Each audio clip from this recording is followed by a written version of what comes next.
สบายดีทุกท่านสบายดีตอนเช้าเนาะมื้อนี้เป็นเช้าของวันที่24ทุกคนเนาะเดือน12 2025อีกชิดหนึงก็หมดปี2025แล้ว อันนี้เราออกจากสถานีรถไฟมาทุกคนพุ่นแหละเราเดินทางไปเขตสังเจียงพุ่นแหละเบิ่งสภาพดินฟ้าอากาศหนาวเนาะตอนเช้านี่นะเย็นๆนิดนึงก็บ่ได้หนาวหลายดอกแล้วแต่เป็นแดดมันก็เริ่มออกมาแล้วนี่เราออกจากนี้ไปก็จะพาเบิ่งการสัญจรจะทามไปโดนๆก็อัปเดตเรื่อยๆเนาะให้ทุกท่านได้เบิ่งได้ชมกล้องหลังถือว่ายังมัวคือว่ามัวบริสิทธิ์กล้องหมดเดี๋ยวเสร็จกล้องแป๊บนึงกันทุกคนแบบนี้แป๊บนึง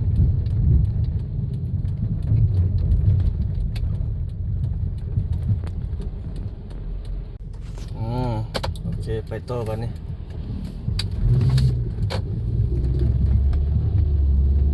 ตอนนี้ประมาณ7 โมงเนาะ7 โมงปลาย3 นาทีตอนเช้าทุกคนแดดกำลังออกตะเวนกำลังออกอยู่ทางนั้นตะเวนขึ้นทางนั้น โอ้นี่เขาจะล้อมดินล้อมอย่างไรนี่นะแปลงแบบนี้แหละนี่แหละเนาะเศรษฐกิจทางคนเที่ยวมาหลายแล้วก็เฮ็ดธุรกิจบ่ไม่อย่างต่างๆไปแต่ก่อนนี่เป็นทางลัดอันนี้บ่มีรถบ่มีรางมาหลายอย่างนี้เอิ้นว่ามันเป็นทางลัดมันบ่เป็นทางลัดแล้วมันเป็นทางใหญ่แล้ว ทุกคนก็เข้าไปใส่สถานีรถไฟฮะบางคนก็ลัดออกไปใส่เส้นทางเลขที่13พุ่น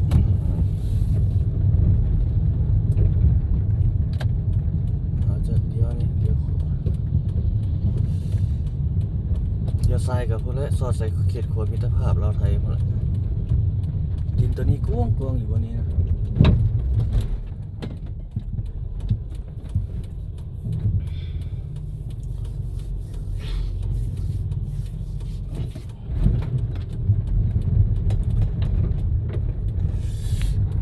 มาแต่ทางขวามิตรภาพหมดแหละ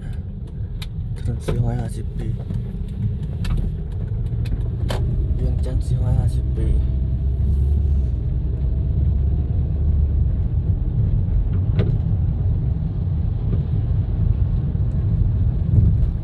แถวนี้เขาเจ้าถมดินแล้วเลยนี่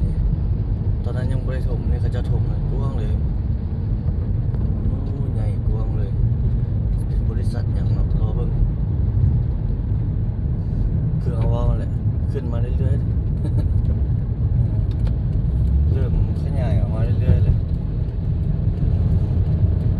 นี่ก็ทุ่มไม่นี่ก็ได้บริถ่ายโดนเติบประมาณ 2-3 อาทิตย์นี่เขามาถ่ายนี่เดือนนึงนี่มีการเปลี่ยนแปลงไปแล้วไว้ว่า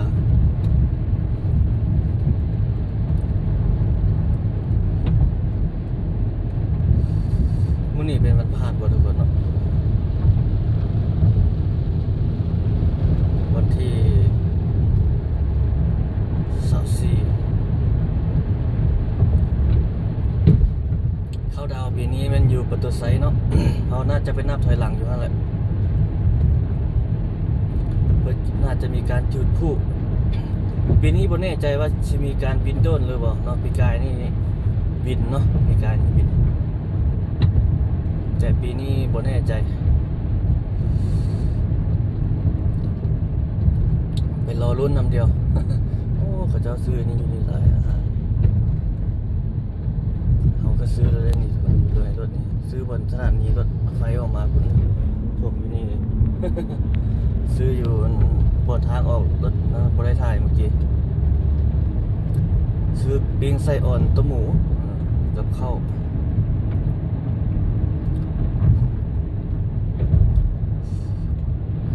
เขตตลาดลาวเขตคิวรถเมล์สายเหนือสายใต้แถวนี้ลงมาสายเหนือก่อนสายใต้นี้จะคึกคืนกว่าสายเหนือเพราะว่ามันลง หลายแขวงแล้วบ่แล้วก็ขึ้นไปเหนือก็มีคือกันได้ไปเชียงขวางก็มีคือกันมีรถตู้รถเมล์รถหยังอยู่นี่จอดอยู่ไหนนี่เต็มสำหรับข้อมูลการเดินทางนี่บ่แน่ใจเนาะแต่ว่ามาได้ทุกคนมาก็มีข้อมูลแบบถ้าเฮามันมีหลายนะอยู่นี่รถนะถ้าเฮาสมมุติว่ายกตัวอย่างเฮาสิไปปากสันว่าซั่นขึ้นรถเมล์สวรรณเขตหรือว่าคำม่วนบ่จำปาสักไม่หยังก็ได้เนาะผ่านคือกันมันผ่านหลายแขวงเด้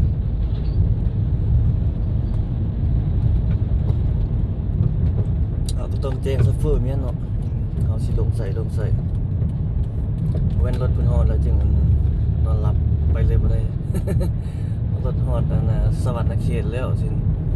โอ้ไกลปากสันมาเป็นนั่นแล้วประมาณนั้นที่รถอันนี้เว้าตลกเด้อทุกคนส่วนหัวส่วนหัวซื่อๆ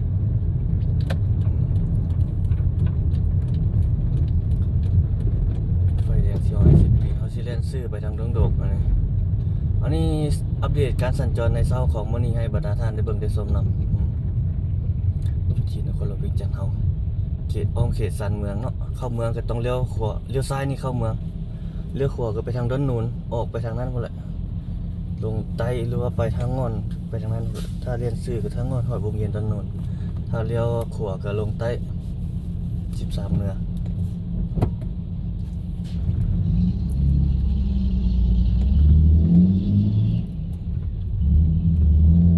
เขตนี้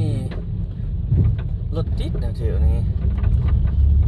รถบรรทุกผ่านมาหลายบ่รู้ว่าจะแก้ไขจังใดเนาะทุกคนเนาะตอนแรงมาก็ติดโอ้เสียงรถดามขนาดนี้ขนาดนั้นรถคนใดคันนี้คือไปซ่าไปเงิน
จอดอยู่ไฟเขียวแล้วเนี่ยตามเดียว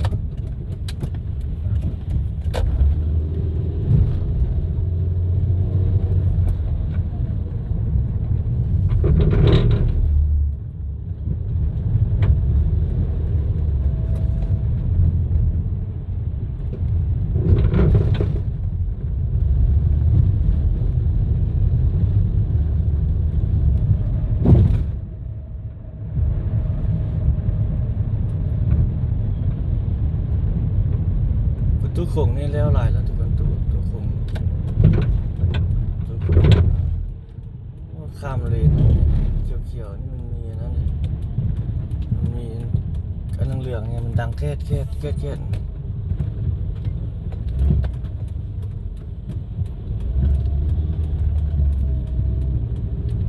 แล้วหลายแล้วตู้คง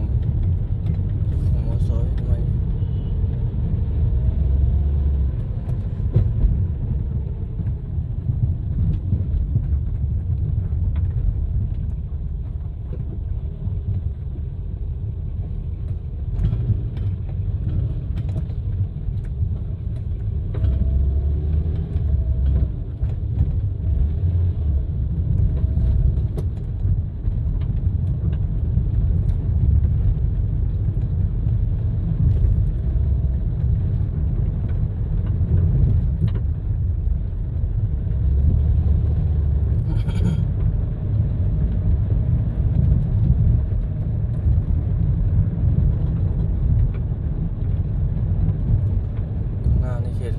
านไม่ใช่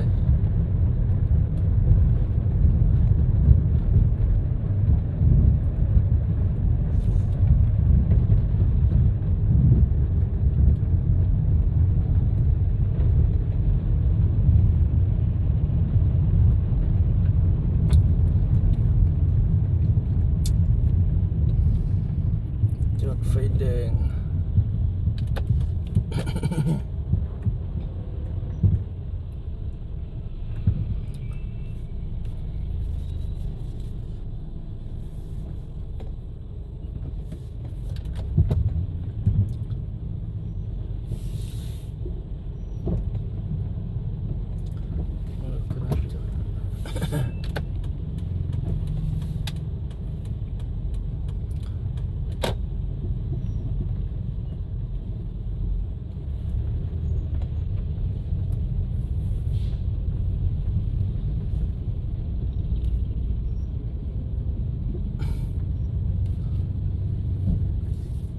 การสัญจรเนาะเวียงจันทน์บ้านเฮาในยามเช้าทุกคนเลยอัปเดต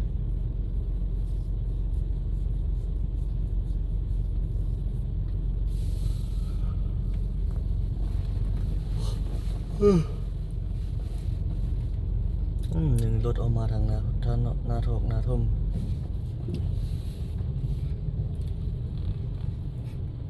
เดี๋ยวซ้ายนี่เข้าไปห้วยหงส์เข้าไปตลาดห้วยหงส์แต่เขาไปซื้อลงไปทางสีเกิด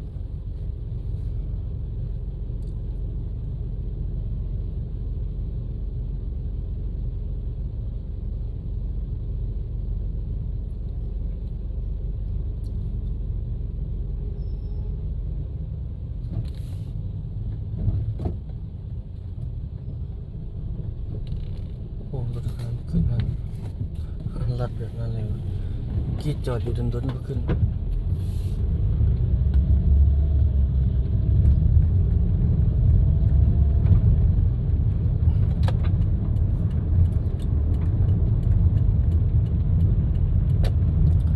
ยับกะโล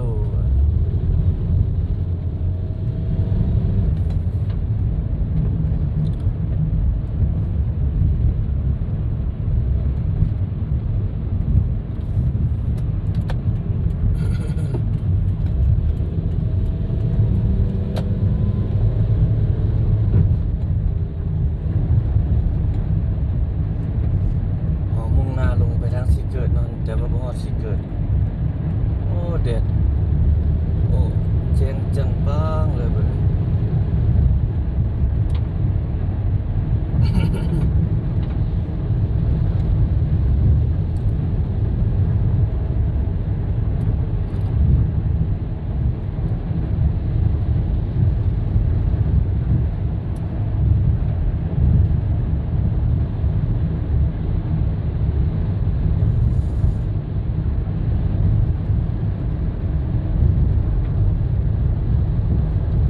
เวียงจันทน์ยามเช้า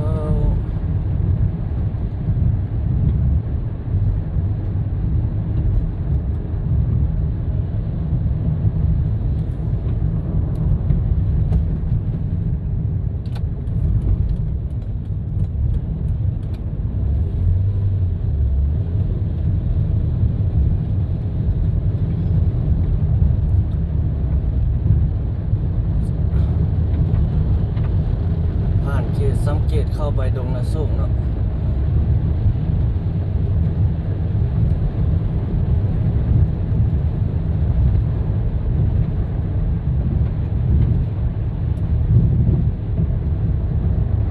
เข้าไปนี่ดงเสียงดี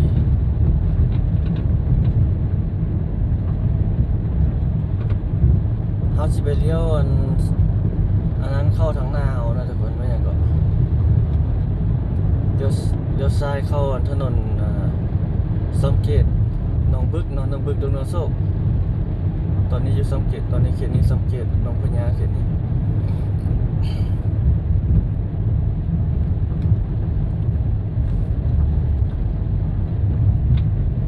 ถนนสายนั้นมีการอันนั้นใหม่นะแบบเขาเจ้าโอ้ถ้ามีแต่บ่อนวงเวียนนั่นน่ะบ่อนคฤหาสน์ใหญ่ๆนั้นเข้าไปหาดงนาโศกมันเต็มเนาะยันมีไข่วงเวียนออกมาทางนี้ไปก็มีแล้วอันน่ะมีเงินมีหยัง มีแบบเพื่อนเฮือนดอกมีห้านมีอย่างเขาเจ้ามาอยู่หลายๆที่นี่ทุกคนทางหน้านี่บนตลาดลาวสัมพันธ์ตัวนี้เขาเจ้าจัดงานบุญกินเจียงได้เขาสิได้มาถ่ายนี่แหละทุกคนปีนี้ อยู่ด้านในตลาดลาวสัมพันธ์ตัวนี้เข้าไปไม่ตัวนี้เนาะตัวหน้าเพิ่นตัวโนนเนอเพิ่น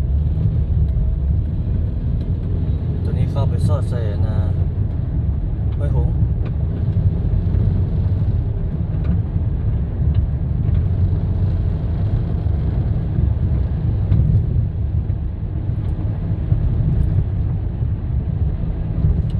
นี่ถนนหนทางในเวียงจันทน์บ้านเฮาในยามเช้าเขตซ่อมโกกซ่อมเจดเขตนี้หนองพญา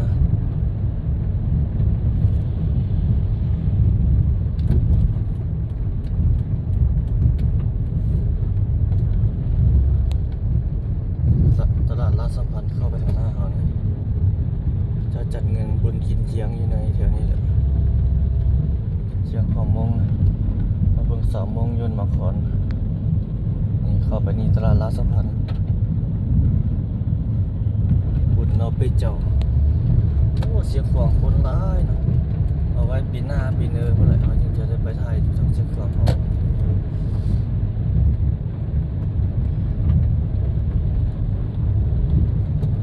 เราก็แอบมาทางนี้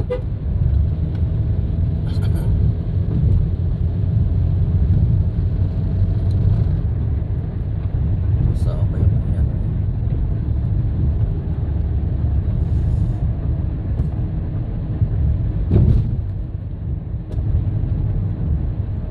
อยากจัดยามเช้าจากเมืองไซธานีเนาะเมืองไซธานีครับเปิดคลิปมาเขตสถานีรถไฟเขตนี้จะขึ้นกับเขตเมืองสีโคตร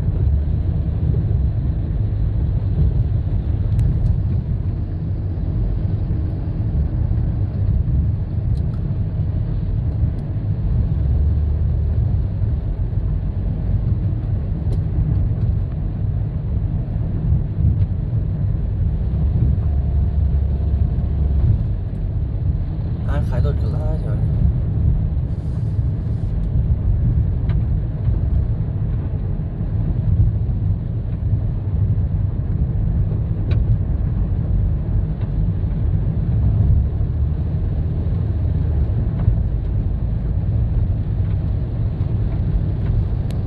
ไปซื้อนี่สอดใส่ทางด่วนเลยไปซื้อนี่ลงไปทางด่วนแล้วสอดซื้อลงไปบนสอดใส่เส้นทางเลขที่13เหนือเนาะถ้าเอาเลี้ยวฮอดบน13เหนือแล้วครับถ้าเอาเลี้ยวซ้ายก็ไปสีไข่เลี้ยวขวาก็ไปบางเวียงเดี๋ยวเราจะฮอดพุ่นเฮาฮอดเขตทางหน้านี่แล้วก็เลี้ยวเข้าไปทางดงนาโซก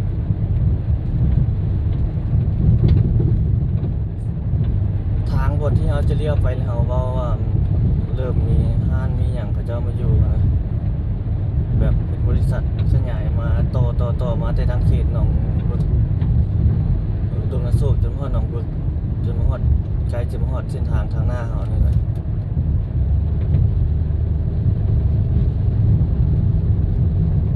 จะเลี้ยวไฟแดงทางหน้านี่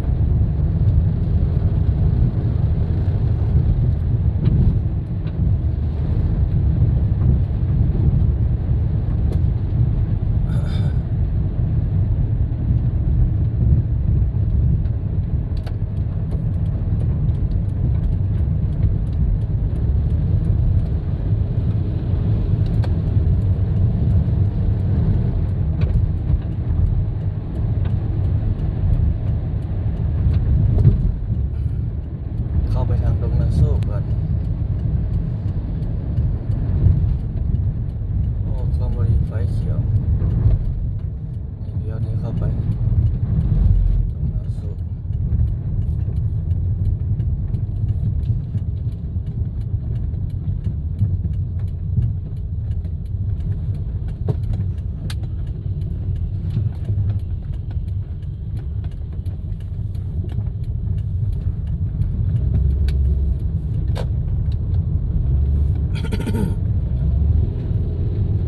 นี่อันนี้แหละทุกคน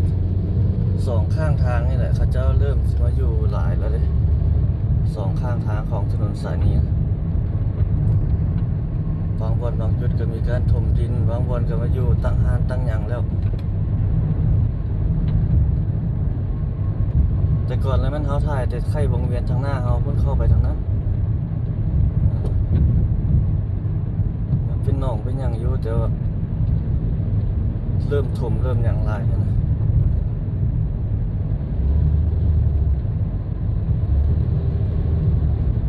นี่ถมให้หมดสังกะสีเขียวๆถมใหม่ด้วยนะมันเป็นทุ่งนาแต่เขาเจ้าเริ่มมาอยู่ใหม่หลายเริ่มมาแล้วมาอยู่นี่จะมีได้เป็นธุรกิจนี่เรียกว่าใหญ่เบิดนั่นแหละเป็นนักลงทุนมาอยู่ส่วนหลายทีนี้กระทมใหม่นี่เรื่องนั้นเป็นบริษัทง่ายๆเขาจะมาขายนั่นอยู่ตั้งใหม่เปิดใหม่นะตัวนี้วัสดุโลหะมันอย่างต่างๆเครื่องใช้อย่างต่างๆนี่ตรงนี้เฮ็ดโครงแล้วตรงนี้โครงเหล็กแล้วมันอยู่เรื่อยๆเนาะถนนสายเศรษฐกิจในเขตนี้ตัวนี้เส้นนี้สายเศรษฐกิจคนจีนเพราะว่าคนจีนอยู่หลายเลยเส้นทางไปตรงตัดใหม่แล้วมันทางนี้นี่ตัดใหม่อันนี้ทางหน้าเอาถ้าเอาเลี้ยวนี่นะเส้นสายตัดมาตัวนี้นะตัดใหม่นะมาทางนั้นดงนาทองไปซอดใส่ตันมีไซพุ่นแต่เอาไปนี่มันนั่นสังเกตมาสอดใส่นะดงนาโศกเอาถ่ายมานี่สังเกตดงนาโศกนี่แหละเส้นนี้แหละนาเซียวดงนาโศกทางหลังเอาสังเกตก็ได้เนาะสังเกตมาสอดใส่เขตนี้นะดงนาโศกเขตนี้มันถนนสายเศรษฐกิจมีอย่างหลายๆอย่างที่เขาจะเฮ็ดหานี่ของนักลงทุนเป็นส่วนหลายเขาก็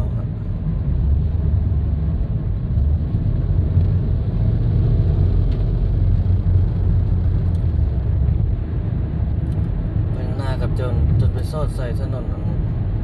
อาเซียนที่2บ่ล่ะถนนสายนี้ถ้าเฮาบ่เลี้ยวซ้ายบนตรงนั้นโศกถ้าเลี้ยวซ้ายก็ลงไปทางหนองบัวทองเนาะ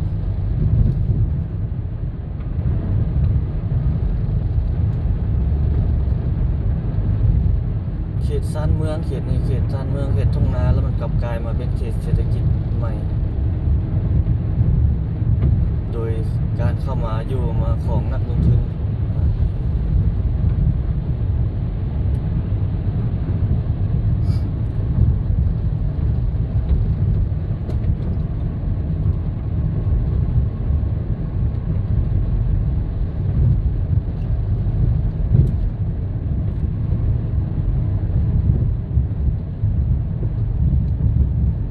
รถเที่ยวไล่เลยถนนสายนี้ก็ได้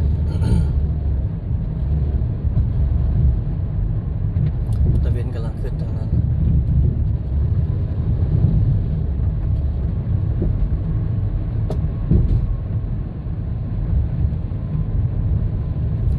อันนี้อัปเดตแบบเรียลไทม์ทุกคนให้ทุกท่านได้เบิ่งบรรยากาศสดๆยามเช้าแบบยาวๆเลยบ่ได้ตัดต่อเป็นตอนหลายนะแบบถ่ายรวดยาวๆเลยนะให้ทุกท่านได้เบิ่งสดๆแบบไปทำกันแบบนี้เลยบ่ได้ตัดต่ออย่างหลายเบิ่งแบบนี้แบบคือว่าท่านผู้ชมเบิ่งไปสัญจรไปนำเฮาเลยฮะเนาะท่านตัดปุ๊บมันขาดตอนมันบ่ต่อเนื่องเนาะเอาให้มาต่ออันนี้มาต่อใส่เบิ่งเรียวๆยาวๆแบบนี้ไปจะได้บรรยากาศได้ฟิลกว่านะถ่ายเป็นบอนมันขาดตอนเนาะ เบิ่งสดๆแนวนี้เราได้คลิปของเราเดียวทามยาวๆไปเลยจำเดียวเลยเด้เบิ่งแบบสดๆเลยเน้นบรรยากาศแบบยาวๆ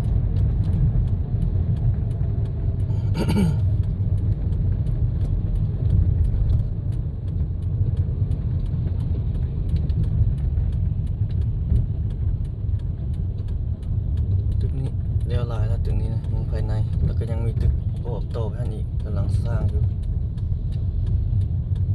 เลี้ยวขวาไปทางนั้นเลี้ยวซ้ายไปทางนั้นหลายรถ ไปทางดงนาทอง ตอนเช้าคือกันตอนแรกก็เลี้ยวทางนั้นมาคือกันเจ้าเข้าไปในเมืองเลยเข้าไปเห็นรายการที่เวียกที่งาน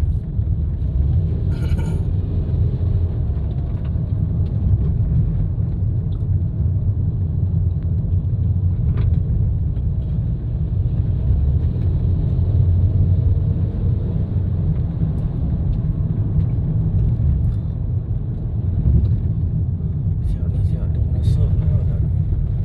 เสาร์มื้อนี้อยู่เขตนี้ก็ประมาณนี้เลยทุกคนยามเสาร์7:30แล้วตอนนี้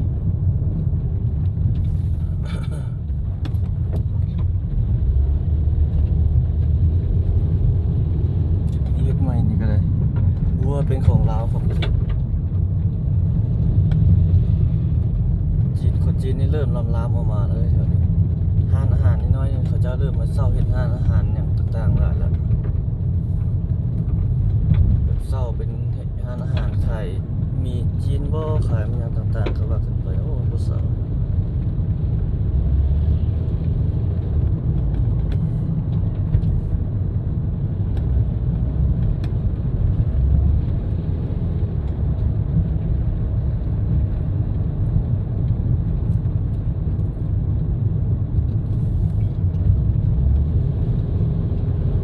นี่ก็เฮ็ดใหม่นี่เล็กเมื่อกี้เป็นโครงเป็นหยังโครงสร้างกำลังขึ้นมาใหม่นะ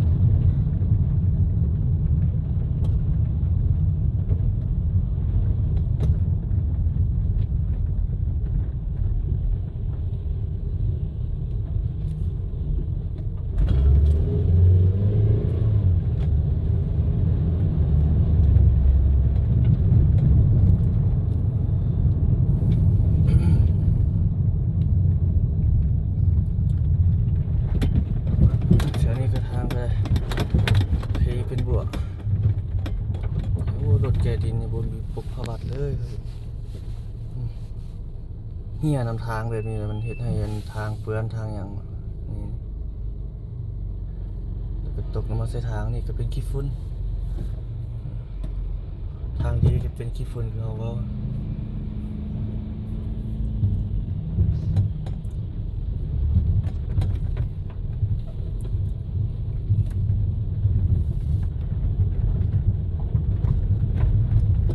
สิเนี่ยอันนี้ไปทางนั้นเข้าไปทางดงนาหนองด้วงหนองด้วงไปทางนั้นเลี้ยวอันขวาเราไปทางปากทางดงนาทอง